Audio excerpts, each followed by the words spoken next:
Hello everyone. ఈరోజు మనం మడత కాజాలు ఎలా తయారు చేయాలో చూసేద్దాం.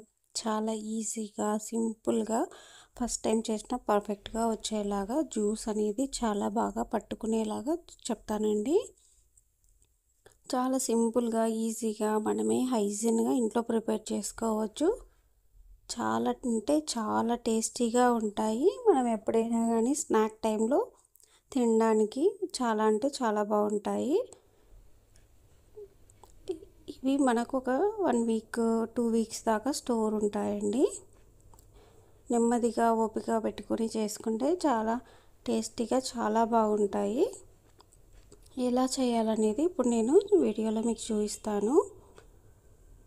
మనం వీటిని మైదాతో కావాలంటే మైదాతో, గోధుమ పిండితో కావాలంటే గోధుమ పిండితో కూడా చేసుకోవచ్చు.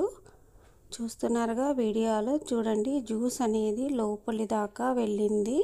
చాలా అంటే చాలా టేస్టీగా కరెక్ట్ స్వీట్తో చాలా బాగా కుదిరాయండి. సో వీటిని ఎలా తయారు చేసుకోవాలో చూపిస్తాను. ఇప్పుడైతే నేను ఒక 2 కప్స్ అనేది మైదా తీసుకున్నాను.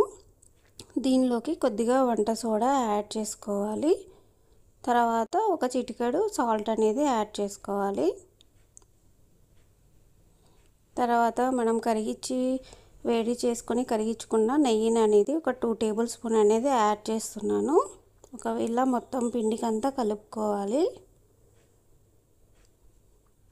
కలుపుకున్న తర్వాత ముద్ద చేసి చూసుకోవాలి. మనకు ముద్ద అనేది సరిగా రాకపోతే ఇంకా కొంచెం ఒక స్పూన్ అనేది కొద్దిగా గీ అనేది యాడ్ చేసుకొని మళ్ళీ కలుపుకోవాలి.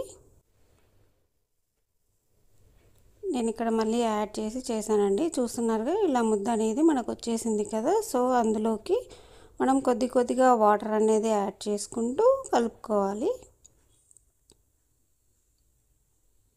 వాటర్ అయితే ఏం ఎక్కువ పట్టవండి. మరీ చపాతీ పిండిలాగా సాఫ్ట్గా కాకుండా మరీ హార్డ్గా కాకుండా మీడియంగా కొద్దిగా సాఫ్ట్గా ఉండేలాగే చేసుకోవాలి పిండి డౌ అనేది. చూస్తున్నారుగా ఇలాగా సాఫ్ట్గా డౌ ప్రిపేర్ చేసుకొని మొత్తం ఆయిల్ అప్లై చేసుకొని ఒక 15 మినిట్స్ అనేది సపరేట్గా పెట్టుకోవాలి ఈ పిండిని. ఇంతలోపు మనం ఒక చక్కెర పాకం అనేది ఎలా తయారు చేయాలో చూద్దాము. నేను ఇక్కడ 2 కప్స్ పిండికి 1.5 కప్ షుగర్ అనేది తీసుకున్నాను. అందులోకి ఒక 1.5 కప్ అనేది వాటర్ యాడ్ చేశాను. తర్వాత స్టవ్ మీద సిమ్లో పెట్టి హీట్ చేస్తున్నాను. అందులోకి ఒక 4 యాలక్కాయలు కూడా వేసాను. ఫ్లేవర్ అనేది చాలా బాగుంటుంది స్వీట్కి. చూస్తున్నారుగా ఇలాగా షుగర్ అంతా మనము మెల్ట్ అయ్యేలాగా చేసుకోవాలి. అంతలోపు మనం కాజాలు అనేది ప్రిపేర్ చేసుకుందాము. ఇలా కొద్దిగా పిండి అనేది తీసుకొని పెద్ద చపాతీలాగా మనం రోల్ చేసుకోవాలండి, పతలాగా. సో నేను ఇక్కడ హాఫ్ అనేది తీసుకున్నాను. దానికి పొడి పిండిని మనం పైన చల్లుకుంటూ చపాతీలాగా మనం రుద్దుకోవాలి. చపాతీ కర్రని యూజ్ చేసుకుంటూ మధ్య మధ్యలో పిండి యాడ్ చేసుకుంటూ మనము రోల్ అనేది బాగా చేసుకోవాలి. పతలాగా రోల్ చేసుకోవాలి. వీడియోలో చూపిస్తున్నాను కదండి, అలాగా మొత్తం రోల్ అయిపోయిన తర్వాత పైన పొడి పిండి చల్లుకోవాలి. చల్లుకొని చూడండి ఇంత పతలాగా అనేది చేసుకోవాలి.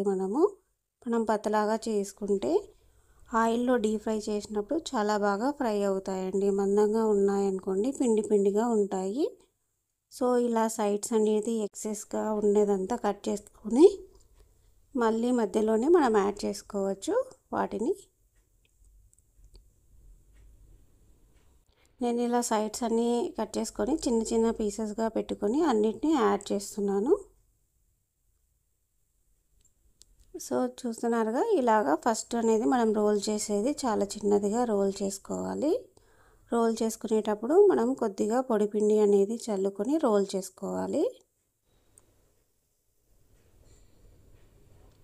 ఇలాగా పొడి పిండి చల్లుకుంటూ రోల్ చేసుకోవాలి. అప్పుడైతే అది ఒకదానికొకటి అతుక్కోకుండా మనకు లేయర్స్గా వస్తాయి అన్నమాట.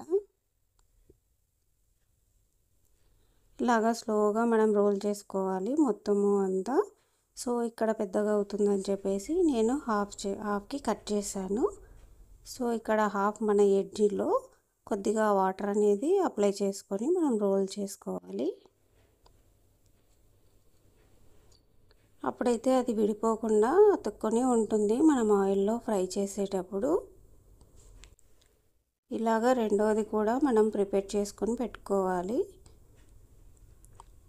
పైన కొద్దిగా పొడిపిండి చల్లుకొని మనం రోల్ చేసుకుంటే అవి ఒకటొకటి అతుక్కోకుండా వస్తాయి.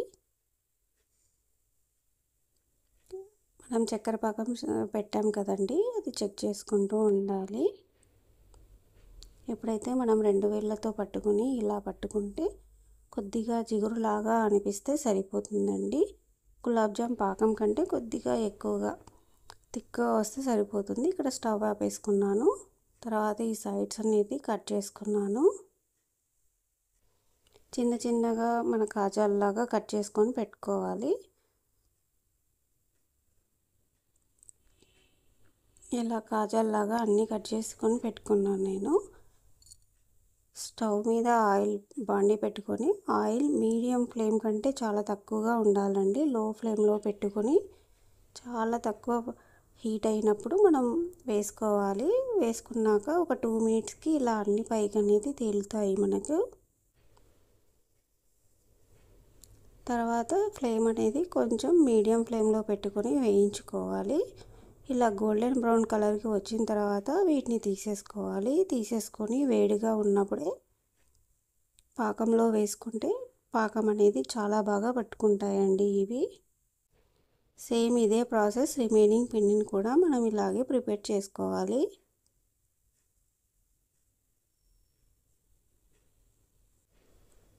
ఒక 5 మినిట్స్ తర్వాత తీసి ఇలా సపరేట్గా ప్లేట్లో వేసుకుంటే మనకు కాజాలన్నిటివి రెడీ అయిపోతాయి. చాలా ఈజీగా సింపుల్గా మనమే ఇంట్లో ప్రిపేర్ చేసుకోవచ్చండి ఇవి. జ్యూస్ అయితే చాలా బాగా పట్టుకున్నాయి, మనకు లోపలి దాకా జ్యూస్ అయితే వెళ్ళాయి. సో చాలా అంటే చాలా టేస్టీగా ఉన్నాయి. Thank you for watching.